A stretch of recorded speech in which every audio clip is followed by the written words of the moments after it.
So mga boss, naikabit na natin yung sidecar ng Navi na green.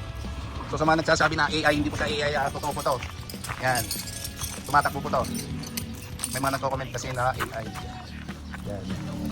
So sasabihin ko lang yung mga features niya. No? Ito po kasi mga boss, powder coated to. Hindi siya pinturado na ginamitan ng spray. Powder coated po itong ano natin, itong sidecar natin. So full weld lahat yan ng TIG welding.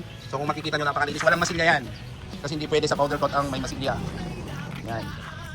So lahat kumpleto ng ilaw, yan. Tapos ito, hindi niya arte yan, talagang ano yan, spare tire niya para dyan. Same lang yan. Halimbawa na flat ka, yan ang gagamitin mo.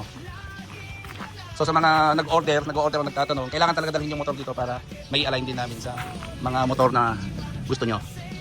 O ito, galing pa ng Abra, kay Father. So dadalhin sa Abra yan, sasakay sa pick up. So malapit lang naman ang Nueva Vizcaya, pero kung gusto mong malayo kayo at kaya nyo naman i-align, pwede namin ipadala. Yan. Ganda o. Ano to, para sa mga pag kids, dalawa ang kaya niya. Kung dalawang kids, pwede ang dalawang karga, pero pag adult, isa lang yan.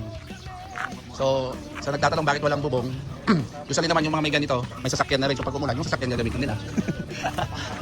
Hindi na nila gagamitin yan pag uulan o mainit. So, hindi niya kasi bagay pag may bubong. Top down lang. Paano? Saikutin mo nga. Yan, yan. Ika o, ang light green. So yung susunod, yung isang gagawin namin ngayon, yung black naman, tapos isang puti. Kaya tabi mo na lang dyan. Ganda.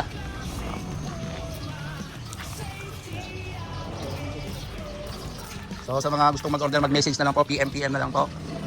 Yan. Tignan natin yung likod niya. Medyo pricey lang po itong sidecar na to kasi dumaan po lahat sa CNC process na tinatawag. So ginamitan ng CNC laser cut, CNC bend, yan lahat.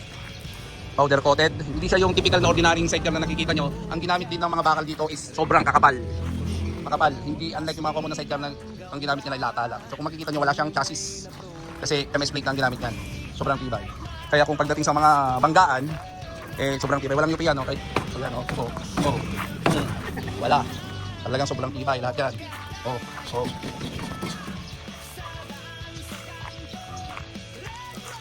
So maganda siya sa Navi. Pwede rin siya sa mga ibang brand na motor, gaya ng mga scooter na Mio, Giorno, gano'n. Lahat pwede siya. So kung gusto niyo makita yung mga model dito, may mga model tayo dito na makikita niyo.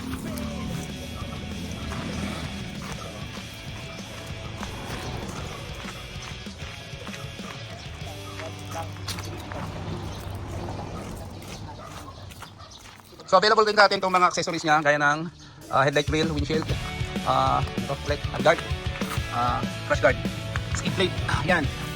So napakaangas niya. Sa mga pang-delayed, yung mga nagtatanong din kung i-restore ulit, syempre i-restore ulit kasi itong mga motor natin naka-restore na single. So magdadaglag lang kayo ng konti sa LTO, i-register nyo as tricycle. Street legal yan. Parang kulong-kulong lang o tricycle siya. Yan.